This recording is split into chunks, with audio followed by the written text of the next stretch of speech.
well done. I'll give you a 10-second countdown, guys. So 10, 9, Go, Harley. 5,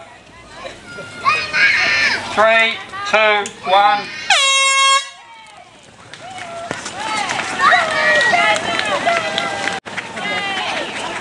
I've got Captain Paul Watson from Sea Shepherd. For people that don't know Sea Shepherd, visit the website seashepherd.org. Is that correct? Yeah. So Paul Watson's, you've committed how many years of your life to saving animals in the ocean? Well, I've been with Sea Shepherd since I founded it in 1977. Prior to that, I was the youngest co-founder of Greenpeace in 1969. So pretty much over 40 years. So 40 years. I mean, how do you keep going day after day with all the international pressure against you and all the critics? I mean, how do you do that? Well, I'm not too concerned about critics. I mean, we go out there and the satisfaction is saving the lives of these whales or seals or fish in the sea, and that's what keeps us going. They're really our clients. I'm not too concerned about what people have to say about what we do, as long as we're here to save lives and protect habitats. So when it comes to critics, you just fuck them. Well, people are the problem. So in fact, I think that the more people criticizing you, the better you're. It means you're doing a good job. I mean, nobody criticizes anybody for doing nothing. That's true, it's true. So what advice would you have for people, for activists, young activists up and coming, who are feeling a bit pressured about speaking up? They're scared to speak up. What would you recommend they do? I think they've got to follow their heart and be passionate about what they're doing and not care what other people think. Yep.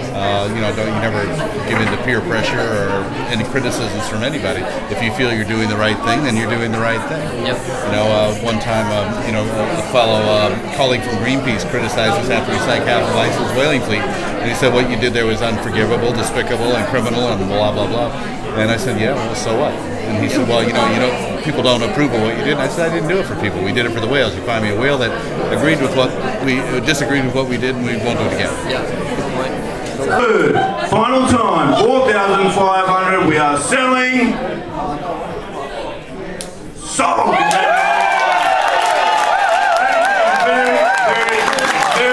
Very much. Both our bidders, thank you. Thank you very much. Japan needs Australia more than Australia needs Japan, because they need the resources and you could sell it to somebody else. So the problem is there's just too much bribery and corruption going on with politicians to get what they want. New Zealand totally sold out. The New Zealand government does whatever Japan tells them to do, completely in contradiction to the will of the New Zealand people. So that's the problem. When other people say to me, we've got to reach the Japanese, we've got to educate the Japanese, that's the only way we're going to end whaling. No. If the majority of the Japanese people are against whaling, that's not going to end whaling. I'm Canadian. The majority of Canadians are against the Canadian seal hunt. Doesn't stop it. Because vested interests control the government. We don't control the government. So it doesn't matter if the majority are against it or not. But individuals can make a difference. Because of Diane Fossey, we have mountain gorillas in Rwanda. And we have all these heroes like Jane Goodall and Baruti Geldikas and her work with orangutans. Heroes all over the world, individuals who are making a difference. Steve Irwin, why we named our ship the Steve Irwin is he reached children all over the world with a message. A lot of people disagreed with the way he did it, but I said, hey, who cares what you think? You're an adult. The kids like it, and if they're listening to it, then the message is getting through. He knew how to talk to his constituents, and his constituents are the people who are really going to make a difference in this world, the young people of this world. And so this is what we're trying to do, is to get this idea across that how we're going to change the world is not through governments or large organizations, but through people. And each and every one of us has the power to do that. A couple of years ago, a few years ago, I got a call from a man in Glasgow in Scotland.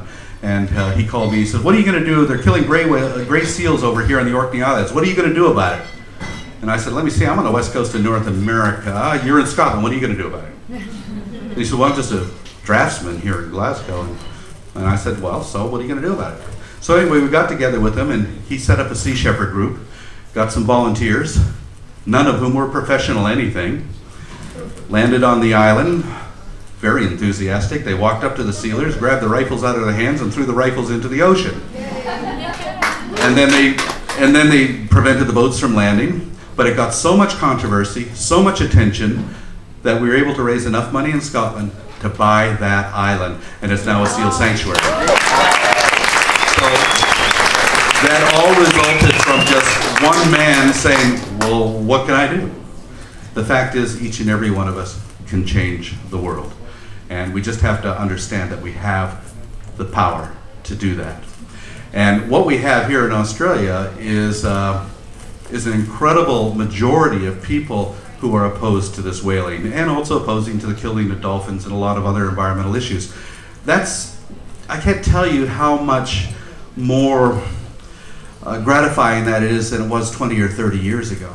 The awareness today of what's going on is far, far better than it was 30 years ago. You know, back 30 years ago, we put up a billboard in Vancouver, British Columbia, and the billboard said, "Ecology, look it up and get involved."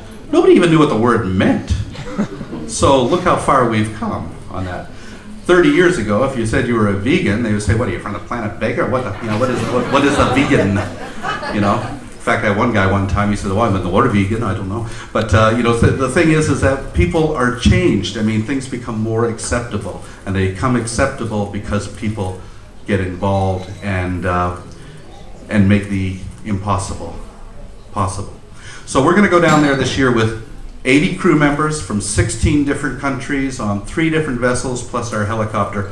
This year we intend to get down there as quickly as we can to put ourselves on the sternway of the Nishan Maru as fast as we possibly can. And once we're glued to that sternway, they will not kill any whales. Now we expect that they'll be more aggressive this year than they have in the past. They got away with destroying one of our ships last year, cut it in half and sunk it. And you know, the captain on that Japanese vessel hasn't answered to anybody since then. I don't know of any other incident in maritime history where a captain has rammed another ship and destroyed it, even accidentally, and has not been questioned by anybody. The Australian and New Zealand Maritime Authority said, "Well, we can't do anything because Japan refuses to cooperate." Okay, so that's it? Well, why don't you go down there when they show up this year and arrest the bastards, you know?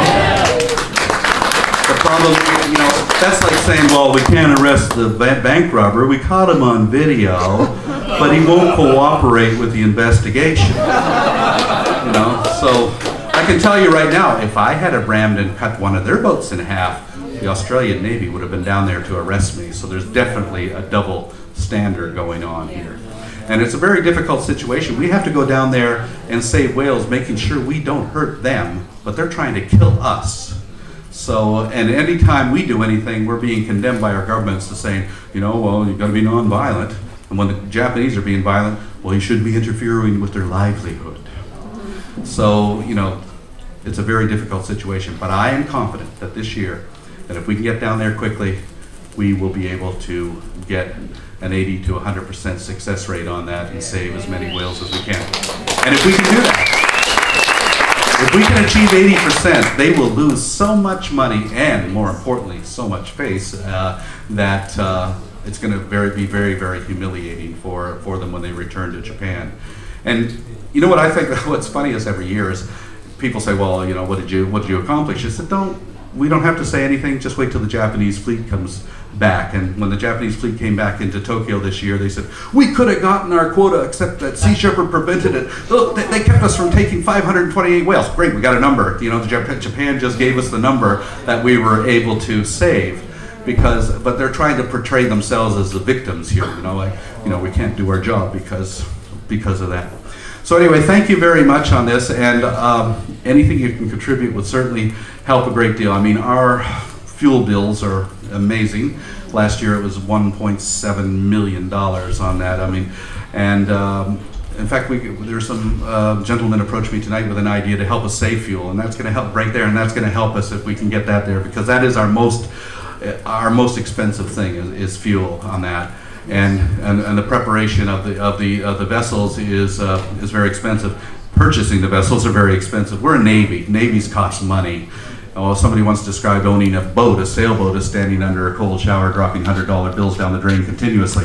And you can imagine what it is when you have 3 ships. It's extremely expensive.